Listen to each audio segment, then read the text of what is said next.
কক্সবাজার আন্তর্জাতিক বিমানবন্দর নির্মাণ কাজে অনিয়ম এবং দুর্নীতির অভিযোগে বাংলাদেশ বেসামরিক বিমান চলাচল কর্তৃপক্ষের সাবেক প্রধান প্রকৌশলী হাবিবুর রহমানকে গ্রেফতার করেছে দুর্নীতি দমন কমিশন দুদক।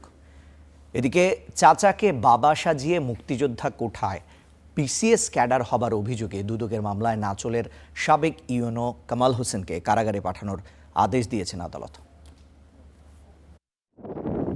দেশের গণ্ডি পেরিয়ে আন্তর্জাতিক যোগাযোগের সম্ভাবনার নতুন দুয়ার কক্সবাজার বিমানবন্দর। কিন্তু উন্নয়নের আড়ালেই এই বিমানবন্দর প্রকল্পে অনিয়ম দুর্নীতির অভিযোগ।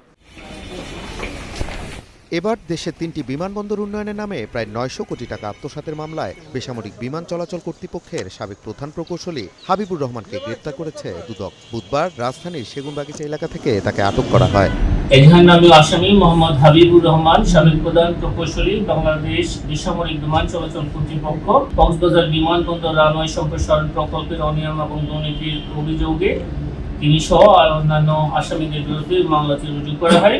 তাকে তদন্তকালে তাকে সেগুনবাগিচা এলাকা থেকে গ্রেপ্তার করে বিজ্ঞ আদালতে সুপর্দ করা হয়।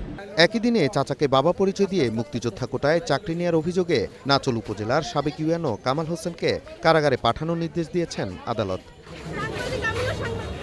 দুদক জানায়, ডিএনএ পরীক্ষা এড়াতে কালক্ষেপণ করায় আদালত তার জামিন নামঞ্জুর করে কারাগারে পাঠানোর নির্দেশ দেন। মুক্তিযোদ্ধা সন্তানের কোটায় প্রশাসন ক্যাডারে চাকরি গ্রহণ করার অপরাধে ইতিপূর্বে মামলা নম্বর 30 তারিখ 26/12/2024 খ্রিস্টাব্দ রুজু করা হয়েছিল। উক্ত মামলার আসামি মোহাম্মদ কামাল হোসেন তিনি জামিনের জন্য বিজ্ঞ আদালতে উপস্থিত হলে তার জামিন নামঞ্জুর করে জেল হাজতে প্রেরণ করা হয়েছে।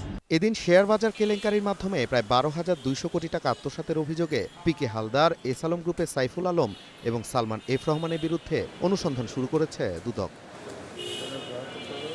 Nazmul Hasan, Star News, Dhaka.